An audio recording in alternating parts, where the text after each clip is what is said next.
Look up in the sky. It's an asteroid. It's a... is that a whale? No, it's Rosie O'Donnell, our hero of the day.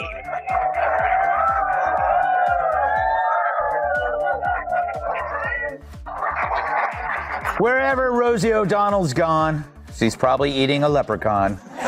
Rosie O'Donnell walked straight into a trap, and she never saw it coming. Greg Gutfeld and Megyn Kelly didn't just criticize her, they broke her down piece by piece with sharp precision and zero mercy.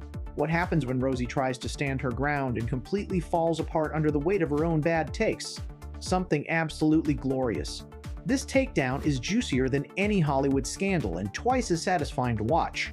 Stay with us, because what they said next will leave your jaw on the floor. She's our hero of the day for leaving America if Trump won and relocating to Ireland, where she's still not funny. So many celebs say they're going to do it but never do. But does she have any regrets? I have no regrets. Not a day has gone by that I thought it was the wrong decision. I was welcomed with open arms. I knew after reading Project 2025 that if Trump got in, it was time for me and my non-binary child to leave the country. If disaster had a Twitter account, a personal grudge against common sense, and absolutely no self-awareness, it would sound exactly like Rosie O'Donnell on her worst day. After decades of being publicly, consistently, almost impressively bad at everything, you'd think she might finally try something new, something bold, something totally unexpected, like humility. But no, Rosie still runs on the belief that yelling louder somehow turns her delusions into wisdom. It doesn't, it never has. And yet, here we are. Crousel, Smeck, Wick, Smeck. We're about to see Miranda, the character played by Cynthia Nixon, who is so annoying, in bed with a virgin nun played by Rosie O'Donnell. I just threw up a little in my mouth. Go ahead, roll it. You are amazing. Oh, I have never experienced anything like that. oh, Ew. that's a nice way to wake up. Oh, you are really, really something. And Oh my God, yes. It felt so, I don't know, electric, and yet still so natural. I never dreamed my first time could be both those things. first time. Mm-hmm. Oh my God. I'm so grossed out, Emily. You have to talk. If you're enjoying this breakdown, hit that like button and subscribe, because it only gets better from here. Rosie's entire public image can be summed up as that one relative at every holiday dinner who shows up empty-handed, hijacks every conversation with unwanted emotional baggage, and still somehow leaves with all the leftovers. She is the human version of a smoke alarm going off at 300 a.m., loud, disruptive, and serving absolutely no useful purpose in that moment. Watching her desperately claw for relevance is like seeing someone repeatedly crash their own car and then call it art. Mr. Trump, one of the things people love about you is you speak your mind and you don't use a politician's filter. However, that is not without its downsides, in particular when it comes to women. You've called women you don't like fat pigs, dogs, slobs, and disgusting animals. Your Twitter account... Only Rosie O'Donnell. And then enter Megyn Kelly and Greg Gutfeld, armed with receipts, rolled eyes, and the combined patience of two people who've survived far too many Rosie meltdowns to stay silent anymore. They've heard her greatest hits collection one too many times.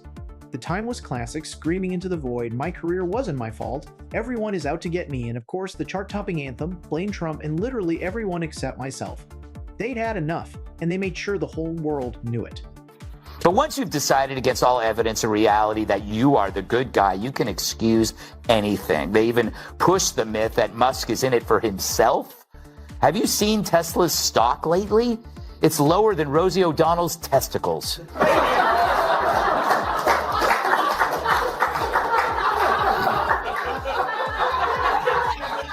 When Megyn Kelly goes after someone, she doesn't just criticize, she surgically dismantles them. It's like watching a seasoned pro calmly observe someone making a complete fool of themselves, and then calmly, methodically explain exactly why.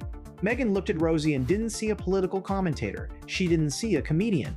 She didn't even see a fully functioning adult. She saw a warning label dressed in Crocs.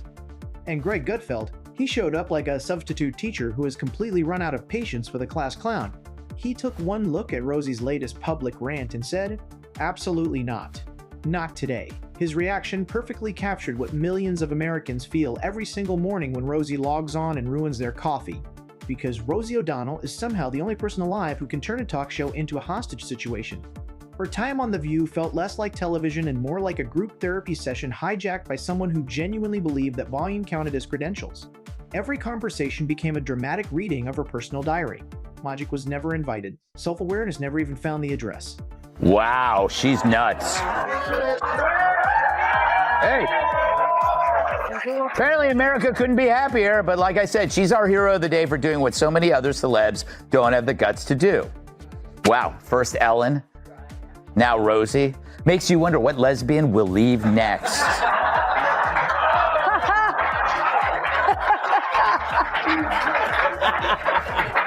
Julie, she seems miserable, and it doesn't really matter where she goes. She's trying to get away from whatever is inside her, because I looked at her and I go like, wow, she has changed. Her debate style is simple, volume over substance.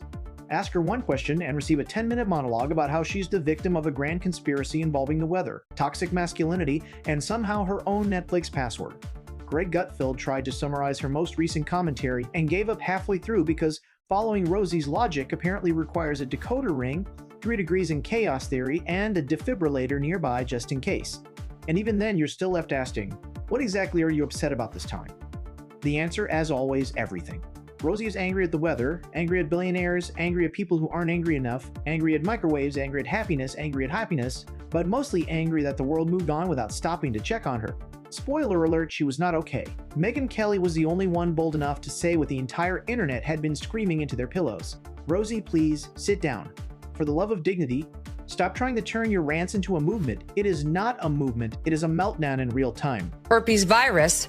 I'm sorry, Exhibit A. Here is Rosie O'Donnell bitching and moaning about her favorite person, Donald Trump. I think this is before she moved. I can't keep track of where she's living in the world to avoid him. Watch. Well, hey, everybody, it's Friday all day, as my Nana would say.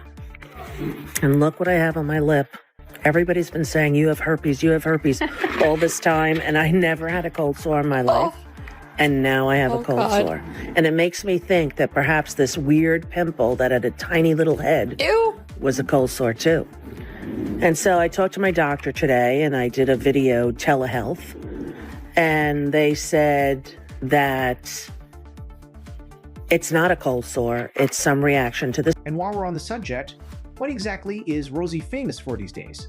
Name one recent project, just one, that wasn't an unfiltered Instagram story, poorly lit, fueled by rage, and filmed with what appeared to be a potato. Her most consistent output lately has been yelling at clouds like a lost oracle in a discount hoodie. Let's not overlook her acting career, where she somehow managed to play a version of herself in every single role. She has the emotional range of a parking meter and the subtlety of a jackhammer at a funeral.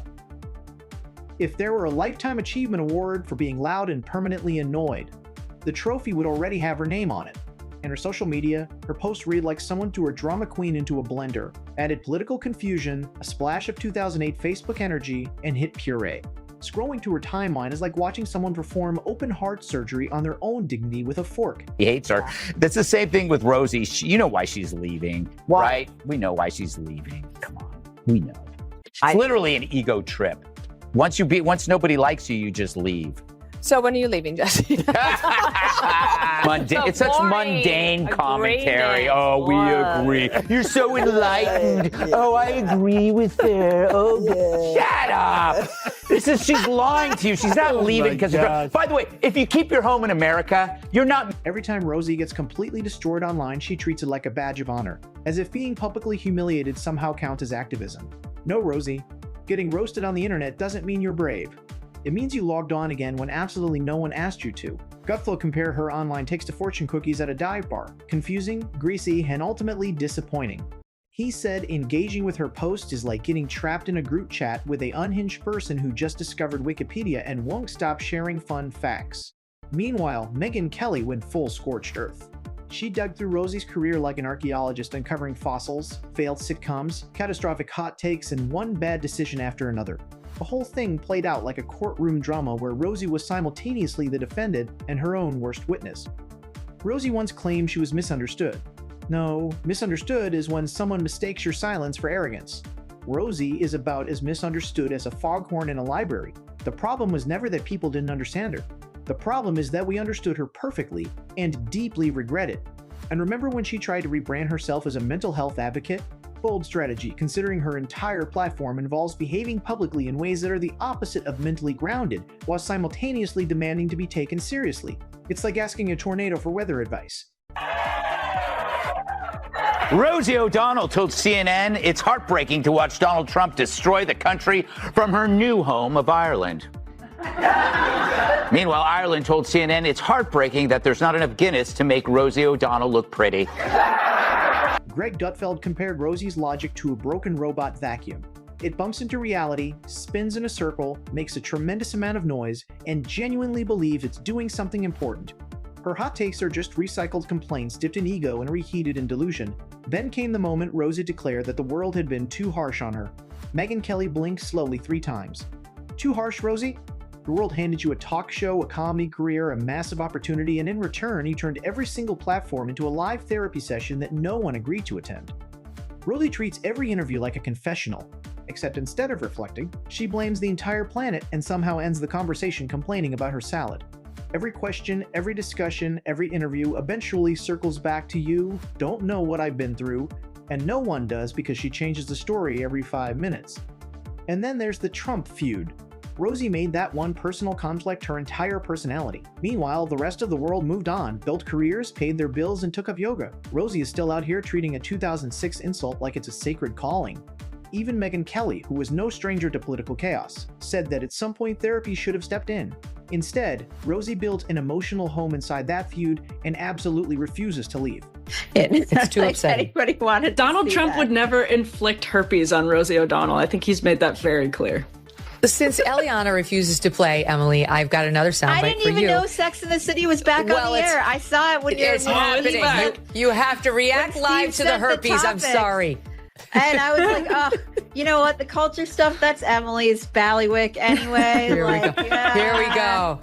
Here's another beauty. This is Rosie in another scene singing to Miranda. Enjoy. Because I knew you. Because I knew you. I have been changed for good. That's from Wicked. I take dirt. Go ahead. Some comedy, finally. Finally, Rosie O'Donnell is back with comedy. Gutfeld joked that Rosie wakes up every morning, spins a wheel of outrage, and proceeds accordingly. Today's target, anyone with a working career or a functioning filter, she's become the mascot of what happens when unchecked ego crashes into a shrinking fan base and an overwhelming surplus of free time. Her comedy specials now resemble motivational speeches delivered by someone who got fired mid-send.